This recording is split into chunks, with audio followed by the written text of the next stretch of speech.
often say, don't they, that it can be your friends that literally, you know this phrase, drop you in it and lose you many things.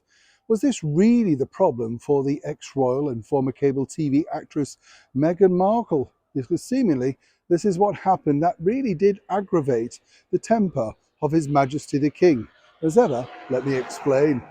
Hi, good morning. Nice to see you. I hope you're well today. And as ever, thank you so much for joining me, truly. Yes, we'll have a wave, I think. Yes, it's not a bad start to the day, is it? How are you? You keeping all right today? Yes, I'm not so bad, thanks. Yeah. Well, we're all battling on, aren't we?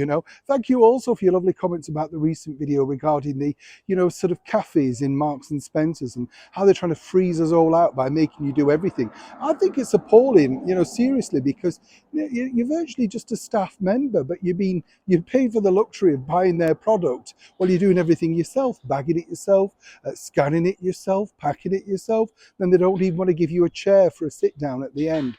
My advice is stand your ground. Eventually somebody will crumble and offer service. I know that's something of a dirty word right now in any retail or indeed customer service led service, but it could come back.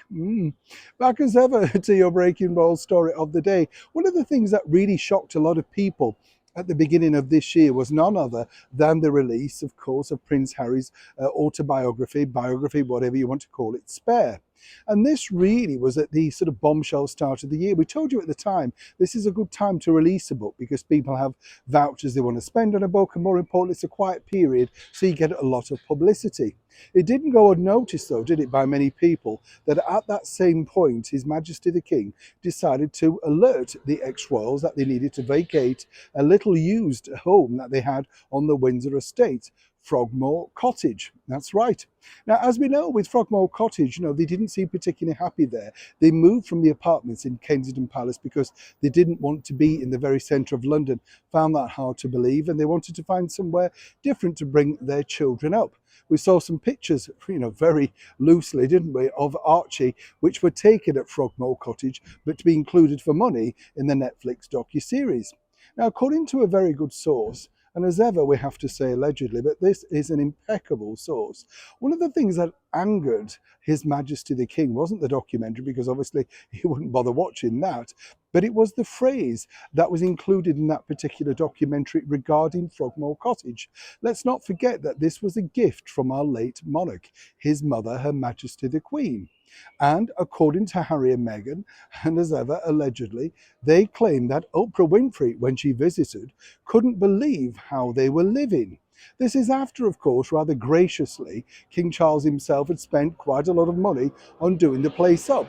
And as we saw from that particular picture and docu-series, it wasn't this tiny sort of rubble of a cottage that they made out to be. They made out they couldn't stand up in it. It was cramped, all of that sort of thing. It's a very spacious place. It's not really a cottage, It's on the Windsor estate. There are lots of properties.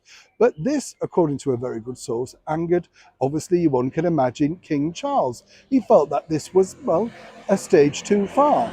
Now, this is going to be part of an ongoing battle because Meghan Markle, according to another source, feels that there's nowhere for her and Harry to truly call home if they decide to return back to London, say for Troop in the Colour.